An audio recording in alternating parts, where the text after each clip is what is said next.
Ciao friends, this is Liz from Simple Italian Cooking. I know I'm not in my kitchen, I'm in my office, and I will explain that in a minute. But I wanted to do a quick introduction on the video that I'm going to be sharing with you today, and that is a hearty vegetable Italian soup. Very, very simple process, super delicious. It's great almost any time of year except in like extreme heat. But why am I here? So my husband is commandeering the kitchen right now, and I want to edit the video and get it out. So I am doing my intro in front of the next best thing, which is this picture of Italy, which was given to me by my sister-in-law when she was moving. So obviously I said yes, because look how beautiful it is. It's just great. So I'm only a few feet away from Italy. How nice. So anyway, without further delay, let's go ahead and get started. The first thing we're going to do is prep the ingredients. So I'm using 2 onions that I'm dicing, about 5 stalks of celery that I'll also dice, and 1 large carrot that I'll dice. So if you don't have a large carrot, that's fine. If you have 2 small ones, that will work as well.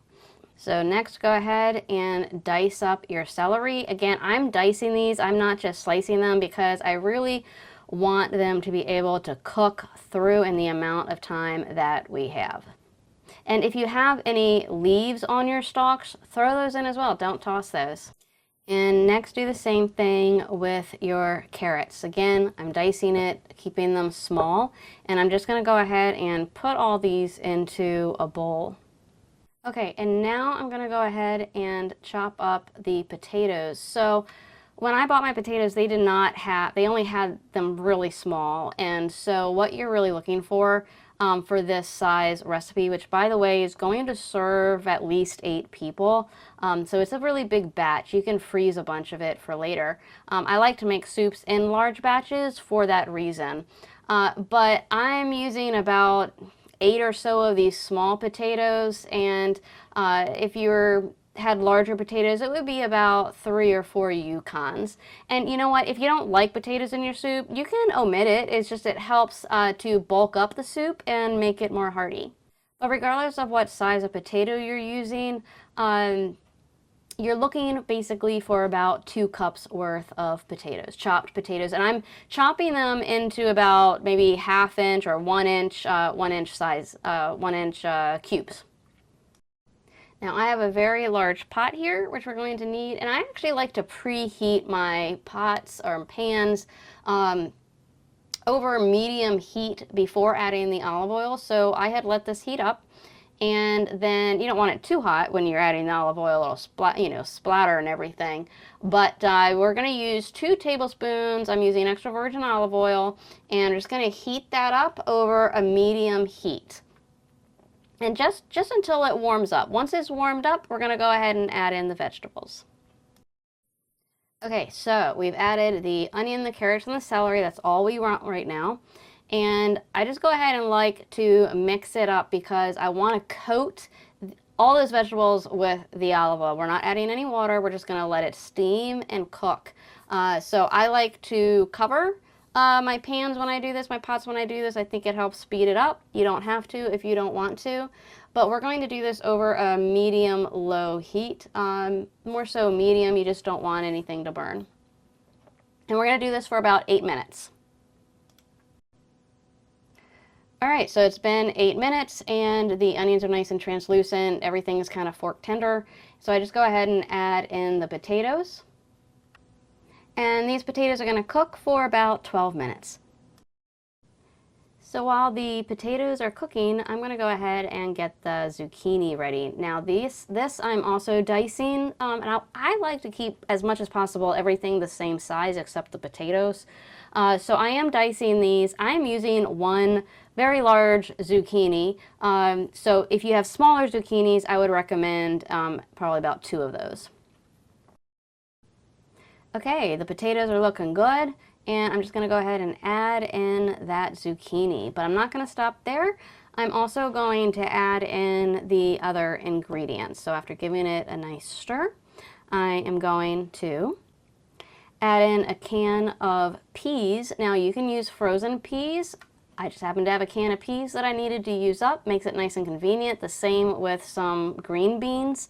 If you're using frozen, just know that it will reduce the temperature of everything, so it'll take a little bit while to heat back up, so you can always microwave them to thaw them out first, or not, totally up to you. So I'm also adding a can of chickpeas and 2 cans of diced tomatoes. So the diced tomatoes was 15 ounces each. I think everything else were like 15-ounce cans. But I'm using the juices because I want that flavor in there. And I'm going to give everything just a really nice stir. Mix everything up. So I need to explain a little bit where I deviated in this video versus what's on my website. So I am using chicken broth, but I decided to use some low sodium chicken broth and water. I did this to make the soup healthier for my family that I was visiting at the time, and one has some dietary needs, and so that is what I did. The problem with this method is that while it is healthier and it's lower in sodium, it's going to lack as much flavor as if you had just used pure chicken broth throughout the whole soup and not diluting it down with water. So in some respects, I kind of wish I had just done that, but whatever. So if you're using low sodium and that's what you have, you might want to just make sure that everybody has access to salt at the dinner table.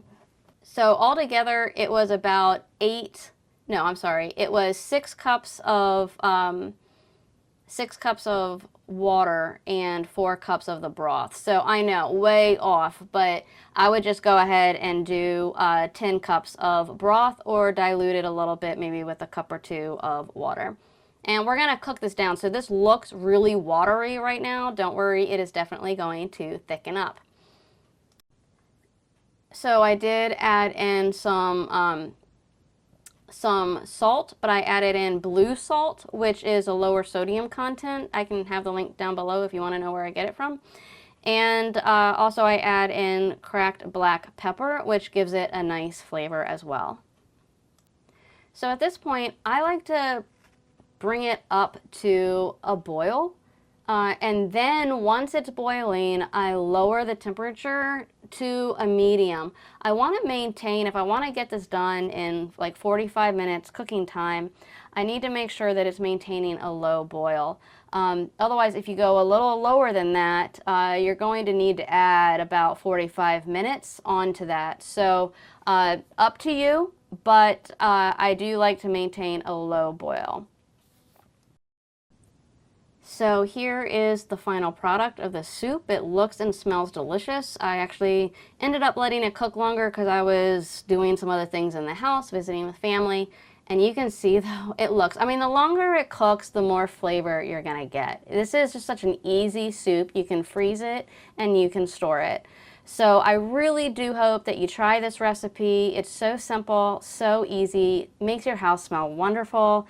Let me know if you make any adjustments. Make sure to check out the links below where you can get free cookbooks and just a lot of other great goodies on my website. Thanks so much for watching. Until next time, ciao.